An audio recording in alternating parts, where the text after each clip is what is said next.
நம்ம எவ்வளவுதான் குழந்தைங்கள கவனமா பார்த்துக்கிட்டாலும், கண்ணு மூடி கண்ண திறக்கிறதுக்குள்ள ஒரு சில நேரம் எங்கேயாவது போய் இடிச்சு அடிபடுற மாரி ஆக்கிக்கிறானுங்க. இன்னைக்கு விளையாடிட்டே இருந்த தம்பி எல்லாருமே இருந்தோம். சடனா அப்படியே கீழ விழுந்தான். அப்படியே மூக்கு அப்படியே சிராய்ச்சுக்கிச்சு. அத பார்த்தோனே பயங்கர அப்செட் ஒரு மாரி கஷ்டமாயிடுச்சு. அப்புறம் மருந்து வச்சு அவன சமாதானப்படுத்துறதுக்குள்ள போதும் போதும்ன்னு ஆயிடுச்சு. அப்புறம் அம்மா டீ போடியா, டீ குடிக்கலாம் அப்படின்னு சொன்னாங்க. சரி டீ போட்டுட்டு வெளியில உட்காந்து குடிச்சிட்டு இருந்தோம். ஒரு மாதிரி சேடா உட்காந்தேன். பாப்பா என்ன நினைச்சான்னு தெரியல. சடனா நீ ஃபீல் பண்ணாதம்மா, இனிமே தம்பியை நான் பாத்துக்கிறேன்னு சொல்லிட்டு ஒரு முத்தம் கொடுத்தா.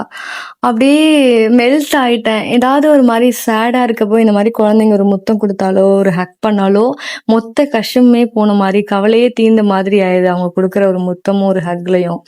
அப்புறமா சரி மதியம் சமைக்கலாம், மதிய சாப்பாடுக்கு சமைக்கலாம்னு சொல்லிட்டு வெளியில குழம்பு வச்சுட்டு அடுப்புல சாப்பாடு வச்சுட்டேன்.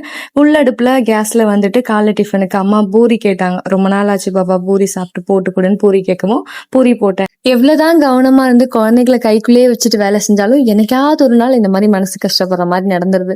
சரி பாப்பா அழுதுட்டே இருக்கான்னு சொல்லிட்டு அவளுக்கு ஆப்பிள் மட்டும் கட் பண்ணி கொடுத்துட்டு, அம்மா வேற டைம் ஆச்சியா சீக்கிரம் செய்ய அப்படின்னாங்க. அவங்களுக்கு சரி 4 பூரி மட்டும் அவசரமா அவங்களுக்கு மட்டும் செஞ்சு கொடுப்போம், நம்ம பொறுமையா செஞ்சு சாப்பிட்டுக்கலாமேன்னு சொல்லிட்டு அவங்களுக்கு கடகடன்னு செஞ்சு டிஃபனை கட்டி அவங்களுக்கு கொடுத்துடலாம்.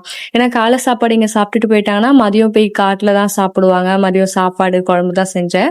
காலை சாப்பாடு இங்க வீட்லயே சாப்பிட்டுருவாங்க. இன்னைக்கு சாப்பிடவே டைம் இல்லை அவங்களுக்கு. ஏன்னா தம்பிக்கு அடிப்படவும் கையில வச்சுட்டேனாங்களா, அதனால அவங்களால சாப்பிட முடியல. எனக்கு கட்டி கொடுப்பாப்பா, நாங்க போய் காட்டுல 2 வேளையும் சாப்பிட்டுக்கிறேன்னு சொல்லிட்டு வாங்கி வச்சுட்டாங்க. அம்மா விட்டு அவன் இறங்கவே இல்லை. அம்மா கிட்டே தான் அந்த அழுதுகிட்டே ஒரு வழியா அவங்களுக்கு சாப்பாடை கட்டி அவங்கள அனுப்பிச்சிட்டு அப்புறமா குழந்தைங்களுக்கு சாப்பாடு ஊட்டலான்னு பார்த்தேன்.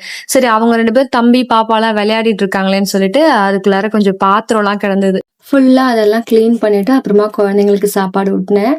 இங்க குழந்தைங்களுக்கு சாப்பாடு ஊட்டுறது ரொம்ப ஈஸி. இந்த காக்கா ஆடு மாடுலாம் காமிச்சிட்டு பேசிக்கிட்டே சாப்பாடு ஊட்டினேன். அவளும் சாப்பிட்டா. என்னோட வீடியோ புதுசா பாக்குறீங்கன்னா ப்ளீஸ் ஒரே ஒரு சப்ஸ்கிரைப் பண்ணிக்கோங்க. நெக்ஸ்ட் ஒரு வீடியோல மீட் பண்ணலாம். Thank you guys, bye bye.